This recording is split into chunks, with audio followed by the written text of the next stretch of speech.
Right now, running just beneath the surface of your daily routine, there is a hidden biological operating system. Welcome to this explainer, where today we are going to decode it. We're going to explore the deeply interconnected forces that shape your sleep, your aging, and your daily performance. And by the end of this, you'll see exactly how your environment and your behavior dictate your long-term health in ways you probably never realized.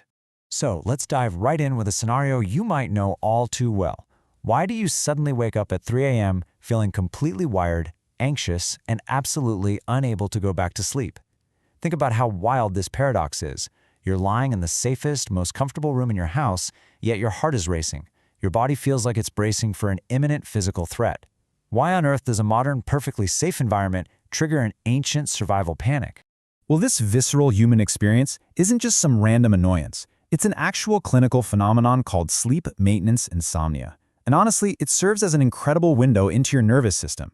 You see, unlike sleep onset insomnia, where you just can't fall asleep in the first place, maintenance insomnia is driven by autonomic hyperarousal. So your body isn't failing to sleep because you aren't exhausted. It's failing because your nervous system has locked you into a state of high alert, effectively hijacking your biology. Which brings us to Section 1, the 3 a.m. mystery. To really grasp this, we need to peel back the first layer and look at the exact biological mechanisms that are failing to synchronize inside your brain during these awakenings. During a normal night of sleep, your body smoothly transitions into a parasympathetic recovery state. Your heart rate drops and deep metabolic repair begins. But during maintenance insomnia, you're trapped in a sympathetic alert mode. Your sensory gates stay wide open. That means a shifting blanket or just a tiny creak in the hallway is perceived as a massive threat, pulling you straight out of deep sleep and into full wakefulness. And over time, a really dangerous psychological shift takes place, known as conditioned arousal. Night after night of lying awake in frustration actually trains your brain to view the bed itself as a threat. Your brain is a brilliant associative learning machine, and it effectively turns your own mattress into a psychological trigger for adrenaline release the very moment you lie down. Let's move to Section 2, your invisible operating system. Because this anxiety spiral, it's not just in your head. It is deeply structurally connected to the core command center for your stress response, your HPA axis, which regulates cortisol, your body's most powerful survival hormone.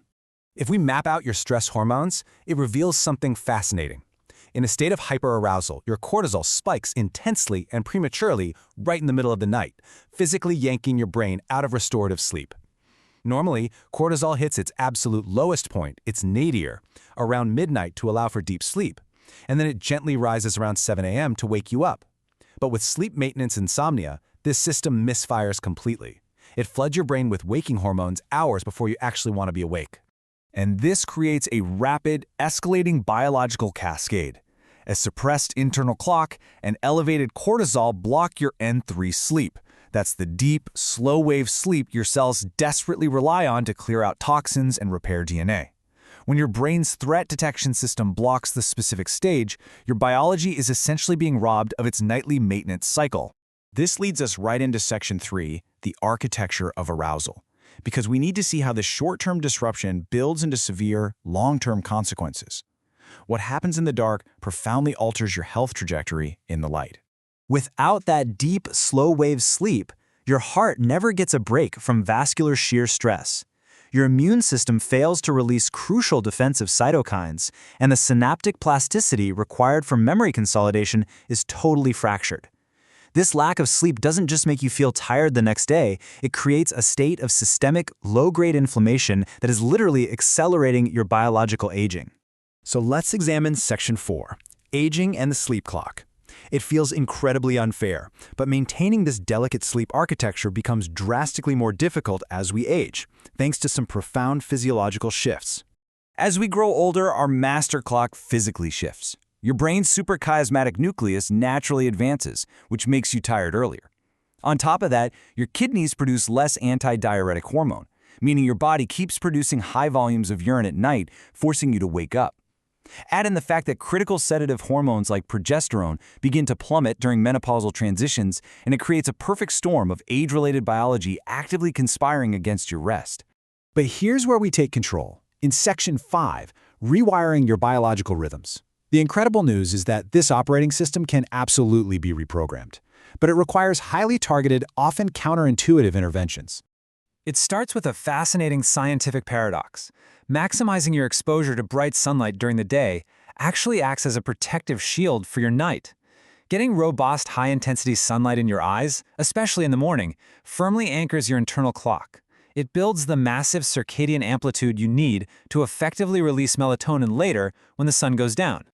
But here is the modern conflict we are all facing. Exposure to artificial light of just 10 lux, which is barely the faint glow of a digital clock face, is enough to suppress that melatonin. Looking at a smartphone or even keeping a dim hallway light on tricks your ancient retinal cells into thinking the sun is literally rising. It destroys your slow-wave sleep and leaves your nervous system entirely unprepared for recovery. And here's another deeply counterintuitive truth, the temperature paradox. You might think taking a warm bath would make you too hot to sleep, right? But warming your skin actually dilates your blood vessels, pulling blood to the surface. This causes your body to rapidly dump heat from its core. And that steep, sudden drop in core body temperature is exactly the biological trigger your brain demands to initiate deep, slow-wave sleep. To maintain that parasympathetic recovery state all night long, your bedroom environment must be strictly engineered to an ideal cool temperature of exactly 65 degrees Fahrenheit. If the room is even a little too warm, your core temperature rises prematurely, sending a biological signal to your brain that it's time to wake up. By keeping it at 65 degrees, you are physiologically locking your brain into that deep sleep state, effectively blocking those 3 a.m. awakenings. Now, from a neurobiological standpoint, we can also use targeted, evidence-based supplementation. Magnesium glycinate acts directly on your brain's GABA receptors. Those are the main inhibitory pathways that quiet down anxiety. Pure glycine acts as an inhibitory neurotransmitter while simultaneously boosting blood flow to your extremities, which further drops that vital core temperature. And a microdose of sustained-release melatonin can assist with circadian phase alignment, all without leaving you groggy the next morning.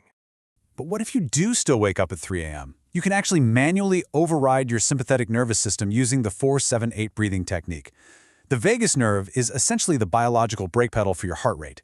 By intentionally lengthening your exhale to 8 seconds, you send a direct mechanical signal right through that vagus nerve to shut off the adrenaline drip and force your body back into a parasympathetic state. You also have to extinguish the psychological threat, and you do this using the 20-minute rule from cognitive behavioral therapy for insomnia. If you are awake and frustrated for 20 minutes, do not stay in bed. Get up, go to a dim room, and do something incredibly boring until you feel genuinely sleepy again. This action permanently breaks the conditioned association between your mattress and your anxiety. It rewires your brain to once again view the bed strictly as a place for sleep, not a battleground. Which brings us to our final section, Section 6, the Unified Health Matrix. We have uncovered all these different pieces, so let's synthesize this into one profound realization about human flourishing. When we zoom out and look at all these mechanisms together, a really remarkable picture emerges. Your body is one deeply interconnected matrix. It's a cascading domino effect. A disrupted circadian rhythm doesn't just make you tired, it spikes your cortisol. That high cortisol shifts your mood, which pushes you toward poor behavioral choices. Those choices deregulate your nervous system, which then drives up systemic inflammation, and that inflammation ultimately dictates how rapidly your brain ages. Because optimizing your deep sleep isn't just about feeling rested for tomorrow. It is the absolute foundation for protecting your long-term cognitive health. Health is not just some collection of isolated chores. Every single choice you make about light, temperature, and stress is feeding data into a highly sensitive biological computer occurring every moment of every single day. So I leave you with this final thought to ponder as you prepare to transform your next night of rest. What invisible biological force will you choose to rewire tonight? You now have the knowledge to step out of that sympathetic threat response and engineer an environment of deep, restorative healing. You hold the keys to your own biological operating system. Thank you for joining me for this explainer, and I truly hope this changes how you view your body, your aging, and your future.